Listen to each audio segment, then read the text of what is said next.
ओम नमो भगवते वासुदेवाय नमः। भक्तजनों, आप सभी का मेरे YouTube चैनल पर हार्दिक स्वागत है। इसके पहले का अध्याय आप सभी ने ध्यानपूर्वक सुना होगा। आगे की कथा यानी अध्याय 9 आज मैं सुनाने जा रही हूँ। ध्यानपूर्वक सुनिए। सूत जी बोले, तदंतर विस्मय से युक्त नारद मुनि ने मेघावी ऋषि की कन्या का अद्भुत वृतांत पूछा। नारद जी बोले, हे मुने, उस तपोवन में मेघावी की कन्या के बाद में क्या किया और किस मुनिश्रेष्ठ ने उसके साथ विवाह किया? श्री नारायण बोले, अपने पिता को स्मरण करते करते और बराबर शोक करते करते उस घर में कुछ काल उस कन्या का व्यतीत हुआ।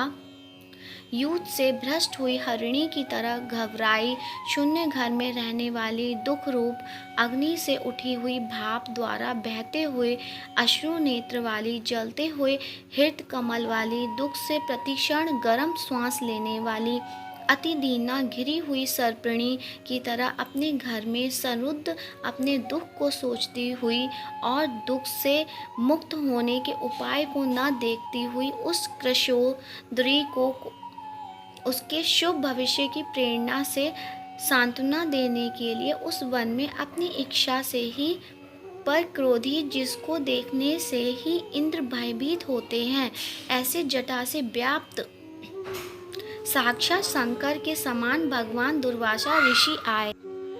हे नारद, भगवान कृष्ण ने राजा युधिष्ठिर से कहा कि हे राजेन, वह दुर्वासा आए जिसको कि आपकी माता कुंती ने बालापन में प्रसन्न किया था। तब उन सुपूजित महर्षि ने देवताओं को आकर्षण करने वाली विद्या उन्हें दी।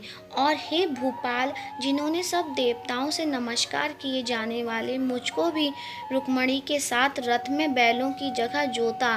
दुर्वासा को बैठाकर रथ खींचते हुए जब हम दोनों मार्ग चलने लगे, तब चलते चलते मार्ग में अति तीव्र प्यास से सूख गए थे।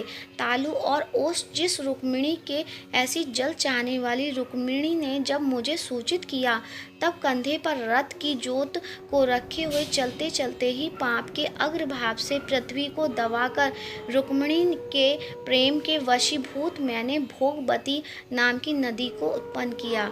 तब वह भोगवती ऊपर से बहने लगी। अदंतर उसी के जल से हे महाराज, रुक्मिणी के प्यास को मैंने बुझाया। इस प्रकार रुक्मिणी की प्यास का बुझना देख उसी क्षण अग्नि की तरह दुर्वासा क्रोध से जलने लगे और प्रलय की अग्नि के समान उठकर दुर्वासा ने शाप दिया। बोले, बड़ा आश्चर्य है हे कृष्ण, रुक्मिणी तुझको सदा अत्यंत प्रिय है, अतः स्त्री के प्रेम से युक्त तुमने मेरी अवज्ञा कर अपना महत्व दिखलाने हुए इस प्रकार से उसे पानी पिलाया, अतः तुम दोनों का वियोग होगा। इस प्रकार उन्होंने शाप दिया था।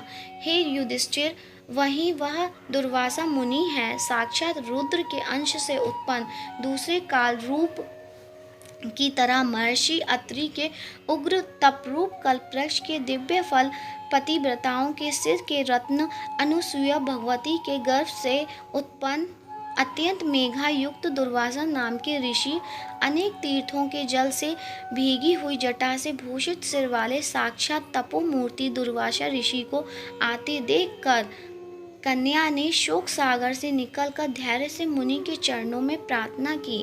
प्रार्थना करने के बाद जैसे वाल्मीकि ऋषि को जानकी अपने आश्रम में लाई थी, वैसे ही यह भी दुर्वासा को अपने घर में लाकर अर्ध पाद और विविध प्रकार के जंगली फलों और पुष्पों से स्वागत के लिए आज्ञा लेकर आदर पूर्वक पूजन का। तदंतर हे राजन, यह बाला बोली। कन्या बोली, हे महाभाग, हे अत्रि कुल के सूर्य, आपको प्रणाम है।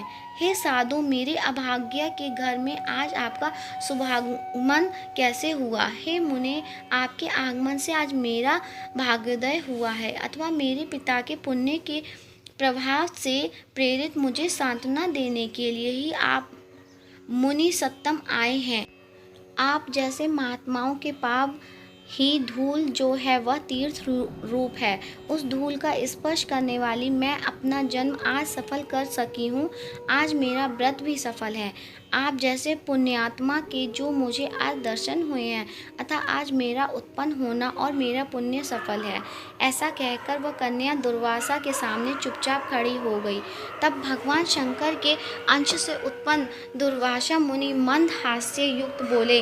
दुर्वासा बोले, हे दृश्यसूतो, तू बड़ी अच्छी है। तूने अपने पिता के कुल को तार दिया।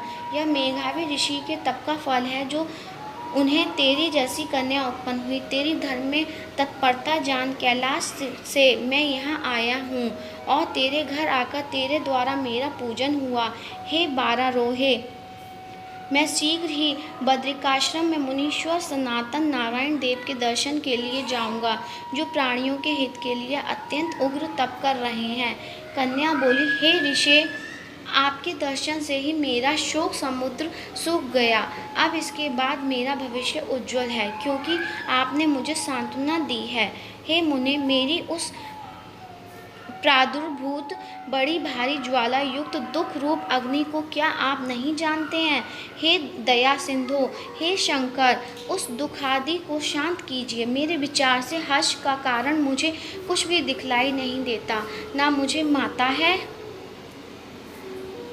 ना पिता है, ना तो भाई है जो धैर्य प्रदान करता। अतः दुख समुद्र से पीड़ित मैं कैसे जीवित रह सकती हूँ? जिस जिस दिशा में मैं देखती हूँ वह वह दिशा मुझे शून्य ही प्रतीत होती है। इसलिए हे तपोनिधे, मेरे दुख का विस्तार आप शीघ्र करें। मेरे साथ विवाह करने के लिए कोई भी तैयार नहीं होता है। इस समय मेरा विवाह न हुआ तो मैं फिर वृषली शूद्रा हो जाऊंगी। यह मुझे बड़ा भय है।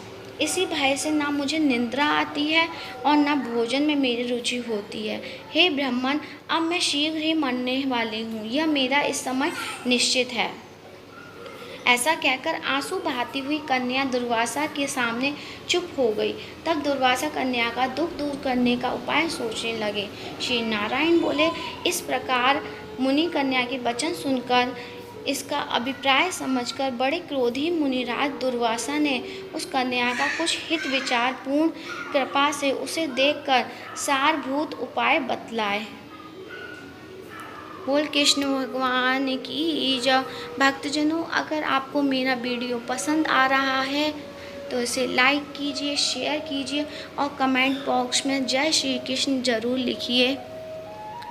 और अगर आपने मेरे चैनल को सब्सक्राइब नहीं किया है तो सब्सक्राइब कीजिए। राधे राधे।